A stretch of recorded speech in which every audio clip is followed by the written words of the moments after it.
आज है 15 फरवरी 2023 दिन बुधवार। Welcome back to Clean News UP. चलिए देखते हैं उत्तर प्रदेश की 25 फटाफट बड़ी खबरों को। इससे पहले आप न्यूज को कहां से देख रहे हैं हमें कमेंट में बताना बिल्कुल ना भूलें। साथ ही हमारे फेसबुक पेज को भी फॉलो करें। फेसबुक पेज का लिंक डिस्क्रिप्शन में दिया गया है। मुरादाबाद में खुलेंगे 7 एग्री जंक्शन, 21 तक करेंगे आवेदन। मुरादाबाद में जल्द 7 एग्री जंक्शन खुलने जा रहे हैं। वन स्टॉप शॉप में कृषि और इससे जुड़े उद्यान, वन दुग्ध विभाग से जुड़े उत्पाद मुहैया होंगे। एग्री जंक्शन के लिए आवेदन मांगे गए हैं। कृषि विभाग नामों का चयन करेगा। इससे शिक्षित बेरोजगारों को रोजगार मिलेगा।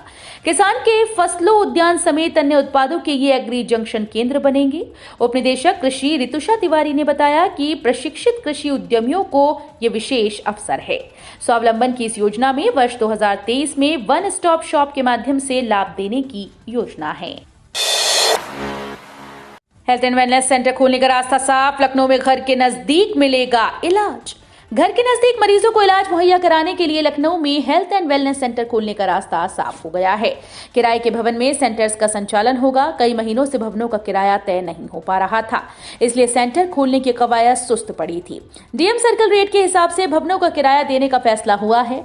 लखनऊ में 108 हेल्थ एंड वेलनेस सेंटर खोले जाएंगे। पहले चरण के तहत 42 सेंटर खोले जाएंगे। इसके लिए भवनों को किराए पर लेने की प्रक्रिया चल रही है।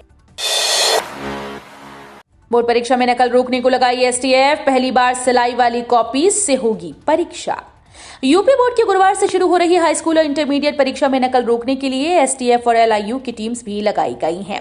परीक्षार्थियों को किसी भी तरीके से नकल कराने का प्रयास किया गया तो आरोपितों पर एनएसए के तहत कार्रवाई की जाएगी। बोर्ड ने पूरे प्रदेश में बनाए गए 8,753 केंद्रों में से 242 को अति संवेदनशील और 936 केंद्रों को संवेदनशील के रूप में चिन्हित किया है। प्रयागराज समेत 16 जिलों को परीक्षा की दृष्टि से संवेदनशील घोषित है। पीएचडी के लिए अब पोस्ट ग्रेजुएशन जरूरी नहीं। लखनऊ यूनिवर्सिटी के स्टूडेंट का डीआरडीओ में हुआ चयन। लखनऊ विश्वविद्यालय जल्द ही अपने पीएचडी दाखिले की प्रक्रिया में एक नया संशोधन करने जा रहा है। इसके लिए उन्होंने एक नई कमेटी का गठन भी कर लिया। शनिवार को dean of student welfare professor Poonam Pandey ने कुलपति प्रोफेसर आलोक कुमार राय को इस विषय में अपनी राय भेजी। Dean of student welfare professor Poonam Pandey ने बताया कि अध्यादेश में बदलाव के बाद 4 साल का ग्रेजुएशन करने वाले स्टूडेंट्स बिना पोस्ट ग्रेजुएशन किए सीधे पीएचडी में दाखिला ले सकते हैं। ग्रेजुएशन में 75% या उससे अधिक अंक प्राप्त करने वाले सभी स्टूडेंट्स को इस पीएचडी कोर्स में एडमिशन दिया जाएगा। गाजियाबाद से साहिबाबाद तक अगले महीने से चलेगी रैपिड रेल। एएफसी सिस्टम का इंतजार खत्म। रैपिड रेल के लिए automatic fair collection system Ghaziabad के दुहाई डिपो में पहुंच गए हैं। इन गेट्स पर स्मार्ट कार्ड या टिकट लगाकर ही रैपिड रेल में एंट्री की जा सकेगी। इनका लैब में परीक्षण भी शुरू कर दिया गया है। सभी तरह के टेस्ट पर खरे उतरने के बाद इस सिस्टम को आरआरटीएस स्टेशन पर लगा दिया जाएगा। गाजियाबाद से लेकर साहिबाबाद तक रैपिड रेल का पहला हिस्सा अगले महीने शुरू होने वाला है। दिल्ली पुलिस गलत तौर पर वसूली गई चालान की रकम लोगों को लौटाएगी। दिल्ली मेरठ एक्सप्रेसवे से जुड़ा है मामला। दिल्ली पुलिस दिल्ली मेरठ एक्सप्रेसवे पर अधिकतम गति सीमा को लेकर गलत तौर पर वसूली गई चालान की राशि वाहन चालकों को लौटाएगी। दिल्ली पुलिस ने हाईकोर्ट में हलफनामा दाखिल कर ये जानकारी दी। अदालत के समक्ष पेश हलफनामे में दिल्ली पुलिस ने कहा कि सितंबर से 10 अक्टूबर 2019 के बीच ओवर स्पीडिंग पर जिन्होंने जुर्माना भरा उनकी रकम लौटाई जाएगी। पुलिस ने कहा कि रकम वापसी के लिए तरीका अपनाने को एक प्रणाली विकसित की जाएगी। यूपी पीसीएस 2022 का इंटरव्यू शेड्यूल जारी, कॉल लेटर भी जारी। उत्तर प्रदेश लोक सेवा आयोग ने सम्मिलित राज्य प्रवर अधीनस्थ सेवा 2022 की इंटरव्यू डेट घोषित कर दी है। मुख्य परीक्षा में पास हुए कैंडिडेट पीसीएस इंटरव्यू का शेड्यूल उत्तर प्रदेश लोक सेवा आयोग की ऑफिशियल वेबसाइट पर जाकर डाउनलोड कर सकते हैं। यूपीपीएससी की ओर से मुख्य परीक्षा का आयोजन 27 सितंबर से 1 अक्टूबर 2022 तक प्रयागराज, लखनऊ और गाजियाबाद जिलों में किया गया था। इनके नतीजे 9 फरवरी 2023 को जारी हुए। महाकुंभ 2025 से पहले चौड़ी होंगी प्रमुख सड़कें। प्रमुख सचिव लोक निर्माण नरेंद्र भूषण ने समीक्षा बैठक की। बैठक में प्रयागराज को लखनऊ, कानपुर और वाराणसी से जोड़ने वाली सड़कों के चौड़ीकरण को लेकर के बातचीत की गई। भारतीय राष्ट्रीय राजमार्ग प्राधिकरण के परियोजना निदेशक ने बताया कि लखनऊ प्रयागराज राष्ट्रीय राजमार्ग 2 सेक्शन में विभक्त है, जिसमें लखनऊ से रायबरेली और रायबरेली से प्रयागराज शामिल हैं। लखनऊ से रायबरेली तक 4 लेन का कार्य बिल्ड ऑपरेट ट्रांसफर आधार पर पूरा हो चुका है। आर्थिक सहयोग के लिए परस्पर सहभागी बनेंगे उत्तर प्रदेश और सिंगापुर, साइन हुआ MOU। योगी सरकार की नीतियों से प्रभावित होकर सिंगापुर और उसकी कंपनीज उत्तर प्रदेश में आर्थिक सहयोग और निवेश करने को लेकर उत्साहित हैं। इसी क्रम में सिंगापुर की ministry of trade and industry ने UPGIS से इतर यूपी सरकार के साथ पहली बार एक MOU पर हस्ताक्षर किए हैं। समझौते के तहत सिंगापुर और उत्तर प्रदेश सरकार urban development, sustainable development, industry और स्किल डेवलपमेंट जैसे म्यूचुअल इंटरेस्ट वाले क्षेत्रों में सहयोग करेंगे। निवेश प्रस्ताव को जमीन पर उतारने का काम शुरू, विभागों में गठित होगी investment implementation unit. UP investor summit 2023 में आए 33,50,000 करोड़ के औद्योगिक निवेश के प्रस्ताव प्राप्त करने के साथ देश दुनिया में हो रही उत्तर प्रदेश की प्रशंसा के बीच मुख्यमंत्री योगी आदित्यनाथ ने निवेश प्रस्ताव को जमीन पर उतारने की तैयारी शुरू कर दी है। मंगलवार को सभी विभागों के अपर मुख्य सचिव, प्रमुख सचिव और औद्योगिक विकास प्राधिकरणों के CEO के साथ विशेष बैठक कर मुख्यमंत्री जी ने विभागवार निवेश प्रस्ताव की समीक्षा की और क्रियान्वयन के लिए आवश्यक दिशा निर्देश दिए। मक्के से बनेगी थैली, कंपनी ने वाराणसी में पहली यूनिट खोलने की बात कही। प्लास्टिक से पर्यावरण को हो रहे नुकसान को देखते हुए मक्के से थैली बनाने की तैयारी है। इसे DRDO ने विकसित किया। ये थैली ऐसी होगी जो तय समय के बाद मिट्टी में आसानी से मिल जाएगी। गुजरात के बाद वाराणसी में 100% कंपोस्टेबल थैली बनाने के लिए पहली इकाई खोलने की यश ग्रीन कंपनी ने इच्छा जाहिर की है। डिजिटल नवाचार को अपनाने में यूपी अव्वल, अगले 4 वर्ष में 2 करोड़ विद्यार्थियों को मुफ्त टैबलेट और स्मार्टफोन मिलेगा। यूपी डिजिटल नवाचार को अपनाने में देश में सबसे आगे है। शिक्षा व मरीजों के लिए इलाज से लेकर खदानों की सुरक्षा और यातायात प्रबंधन तक में डिजिटल प्लेटफॉर्म के उपयोग के सकारात्मक बदलाव सामने आए हैं। राज्य सरकार के वरिष्ठ अधिकारियों ने G20 की डिजिटल इकोनॉमी वर्किंग ग्रुप की बैठक में शामिल 29 देशों के प्रतिनिधियों के सामने यूपी की डिजिटल क्रांति का प्रस्तुतिकरण दिया। ट्रॉमा सेंटर में होगा free implant. BHU trauma centre में सड़क दुर्घटना सहित अन्य घटना में घायलों को निःशुल्क इम्प्लांट की सुविधा उपलब्ध कराई जाएगी। OPD में आने वाले मरीजों को भी अमृत फार्मेसी से ही सस्ते दर पर इम्प्लांट मिल जाएगा।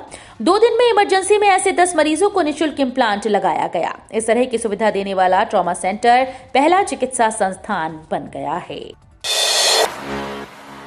सिविल, मैकेनिकल व इलेक्ट्रिकल क्षेत्र में मिलेगा मौका, युवाओं को रोजगार मिलने की उम्मीद। आगरा इन्वेस्टर समिट से सिविल, मैकेनिकल और इलेक्ट्रिकल ब्रांच के युवाओं के लिए नौकरियों के रास्ते खुलेंगे। इलेक्ट्रिकल व्हीकल, सौर ऊर्जा संयंत्रों के अलावा रियल एस्टेट प्रोजेक्ट शुरू होंगे। गारमेंट्स में सिलाई, कढ़ाई, बुनाई से लेकर होटल व हॉस्पिटल सेक्टर में भी रोजगार के नए अवसर मिलेंगे। आगरा इन्वेस्टर समिट में 3.35 लाख करोड़ रुपए निवेश के प्रस्ताव आए। इनसे करीब 281 इकाइयां लगेंगी। यूपी का बजट सत्र, राज्यपाल 20 फरवरी को पेश करेंगी अभिभाषण। राज्यपाल आनंदीबेन पटेल 20 फरवरी से शुरू हो रहे बजट सत्र के पहले दिन विधानमंडल सदस्यों को संयुक्त रूप से संबोधित करेंगी। प्रदेश कैबिनेट ने राज्यपाल के अभिभाषण के मसौदे को मंजूरी दे दी है। संसदीय कार्य मंत्री सुरेश खन्ना ने बताया कि राज्यपाल के अभिभाषण को पेश करने का प्रस्ताव मंजूर किया गया। सूत्रों के मुताबिक राज्यपाल अभिभाषण में प्रदेश सरकार की 1 वर्ष की उपलब्धियां बताएगी।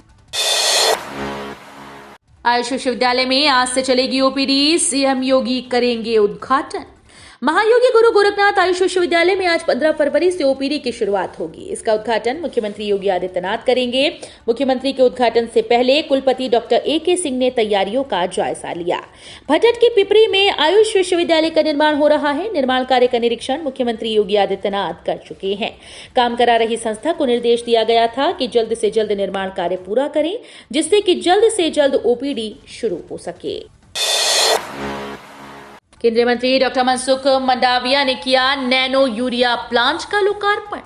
केंद्रीय स्वास्थ्य, परिवार कल्याण और उर्वरक एवं रसायन मंत्री डॉक्टर मनसुख मांडविया ने मंगलवार को बरेली के आंवला स्थित इफ्को इकाई में नैनो यूरिया प्लांट का लोकार्पण किया। नैनो यूरिया प्लांट इफ्को की ओर से लगाया गया है। इस प्लांट में प्रति महीने 30 लाख बोतल नैनो यूरिया का उत्पादन होगा। ये यूरिया लिक्विड फॉर्म में है, जिसका फसलों पर स्प्रे किया जाएगा। प्लांट के लोकार्पण पर केंद्रीय मंत्री डॉक्टर मनसुख मांडविया ने कहा कि आंवला में इफ्को के नैनो यूरिया प्लांट का लोकार्पण किया गया है। 3 फीट की गहराई की उर्वरता बताएगा ड्रोन। प्रदेश के आईटी व इलेक्ट्रॉनिक्स मंत्री योगेंद्र उपाध्याय ने G20 सम्मेलन में विभाग की प्रदर्शनी का उद्घाटन किया। प्रदर्शनी में डिजिटल इंडिया की झलक दिखाई गई है। मंत्री ने स्टॉल्स को देखा और जानकारी हासिल की। प्रदर्शनी में मॉपल्स इंडिया ने आसानी से लोकेशन हासिल करने की तकनीक साझा की। सिविल 20 ने स्वयंसेवी संस्थाओं के क्रियाकलापों की जानकारी कैसे शासन को तकनीक की मदद से मुहैया कराई जाती है, ये दिखाया। प्रदर्शनी में मिलेंद्र राज ने ड्रोन के माध्यम से जमीन में 3 फीट की गहराई तक उर्वरता की जानकारी हासिल करने की तकनीक दिखाई। किसान सम्मान निधि की अटकी है 13वीं किस्त, तो तुरंत करें ये काम। प्रधानमंत्री किसान सम्मान निधि की 13वीं किस्तों का किसान को बेसब्री से इंतजार है। इसमें तमाम किसान ऐसे हैं जिनका बैंक खाता आधार और मोबाइल नंबर से लिंक नहीं है। ऐसे किसानों की सरकार ने राशि रोक रखी है। वाराणसी परिक्षेत्र के पोस्टमास्टर जनरल कृष्ण कुमार यादव ने बताया कि अब इन किसानों को पीएम किसान सम्मान निधि योजना का लाभ पहुंचाने के लिए सरकार ने डाकघर के माध्यम से इनके आधार और मोबाइल लिंक्ड नए खाते खोलने की पहल की है। अखिलेश यादव से कोई गठबंधन नहीं, स्वामी मौर्य के बयान पर दिलाई एसपी काल की याद। सुहेलदेव भारतीय समाज पार्टी के अध्यक्ष ओम प्रकाश राजभर ने कानपुर देहात की घटना के राजनीतिकरण किए जाने के लिए समाजवादी पार्टी को आड़े हाथों लिया। दरअसल ओम प्रकाश राजभर ने स्वामी प्रसाद मौर्य के ब्राह्मणों पर अत्याचार का मामला उठाए जाने पर करारा हमला बोला। उन्होंने कहा कि समाजवादी पार्टी को अपना शासनकाल याद नहीं। उनके एक विधायक दलित अत्याचार के मामले में ही जेल में बंद हैं। ओपी राजभर ने सीधे समाजवादी पार्टी अध्यक्ष अखिलेश यादव को घेर लिया। उन्होंने कहा कि उनके साथ कोई गठबंधन नहीं होगा। राहुल गांधी का प्रयागराज दौरा रद्द, नहीं मिली प्लेन उतरने की इजाजत, कांग्रेस ने लगाए गंभीर आरोप। कांग्रेस सांसद राहुल गांधी और बीजेपी के बीच आरोप प्रत्यारोप का दौर जारी है। अब नया मामला प्रयागराज से सामने आया। राहुल गांधी को सोमवार देर रात केरल के वायनाड से प्रयागराज का दौरा रद्द करना पड़ा। कांग्रेस ने इस दौरे को रद्द होने का ठीकरा बीजेपी पर फोड़ दिया। कांग्रेस का आरोप है कि राहुल गांधी का चार्टर्ड प्लेन वायनाड से यहां के लिए निकला था, लेकिन उसे वाराणसी के लाल बहादुर शास्त्री अंतर्राष्ट्रीय हवाई अड्डे पर उतरने की अनुमति नहीं दी गई। महाराजगंज से नेपाल बॉर्डर तक बनेगी शानदार सड़क, 10 मीटर होगी चौड़ी। महाराजगंज निचलौल ठूठीबारी मार्ग नेपाल बॉर्डर तक 2 लेन पेव्ड शोल्डर बनेगा। ये सड़क 10 मीटर चौड़ी होगी। 40 किलोमीटर लंबे इस मार्ग के निर्माण पर 812 करोड़ की लागत आएगी। इसका निर्माण एनएच के द्वारा कराया जाएगा। इसका डीपीआर बनाकर मुख्यालय भेजा गया है। वहां से स्वीकृति मिलने के बाद टेंडर की प्रक्रिया शुरू की जाएगी। प्रदेश सरकार नेपाल बॉर्डर पर बेहतर सड़क निर्माण कराने की कवायद शुरू कर रही है। मंत्री जिले में जाकर युवाओं को बताएंगे यूपी की आर्थिक तरक्की की कहानी। वैश्विक निवेशक सम्मेलन के बाद मुख्यमंत्री योगी आदित्यनाथ ने निवेश प्रस्ताव को जमीन पर उतारने का काम शुरू कर दिया। उन्होंने अपने मंत्रियों से कहा कि वो विधानसभा सत्र से पहले अपने प्रभार वाले जिलों में सम्मेलन की कामयाबी की चर्चा करते हुए युवाओं व उद्यमियों को यूपी की आर्थिक तरक्की की कहानी बताएं। वहीं मुख्यमंत्री ने कैबिनेट की बैठकों को लखनऊ के अलावा अन्य जिलों में भी आयोजित करने के निर्देश दिए। लगवाने हाई सिक्योरिटी नंबर प्लेट, आज से कटेंगे चालान। वाहनों पर नंबर प्लेट का फर्जीवाड़ा और सुरक्षा की दृष्टि से हाई सिक्योरिटी नंबर प्लेट लगवाई जा रही है। मेरठ जिले में 2 लाख वाहनों में से 60,000 ऐसे हैं जिन पर यह नंबर प्लेट नहीं लगी। इसकी डेडलाइन आज 15 फरवरी हो रही है। आज से वाहन स्वामियों का चालान कटना तय है। तेज हवाओं का असर, तापमान में परिवर्तन, 16 फरवरी से फिर बदलेगा मौसम। उत्तर प्रदेश के मौसम में उतार चढ़ाव का दौर जारी है। पहाड़ों में पश्चिमी विक्षोभ सक्रिय होने की वजह से प्रदेश में तेज हवाएं चल रही हैं। मंगलवार को भी कई जिलों में तेज हवाएं चली। मौसम विभाग के मुताबिक आज 15 फरवरी तक उत्तर प्रदेश समेत अन्य राज्यों में 20 से 30 किलोमीटर प्रति घंटे की तेज सतही हवा चलने के संकेत हैं। वहीं आज के बाद से तापमान में बढ़ोतरी होना शुरू होगी। इस दौरान 18 और 19 फरवरी तक दिन का तापमान 30 डिग्री सेल्सियस के आसपास पहुंचने के आसार हैं। तो ये थी आज की 25 फटाफट बड़ी खबरें। अगर आपको न्यूज पसंद आई हो तो वीडियो को लाइक और शेयर जरूर करें। धन्यवाद।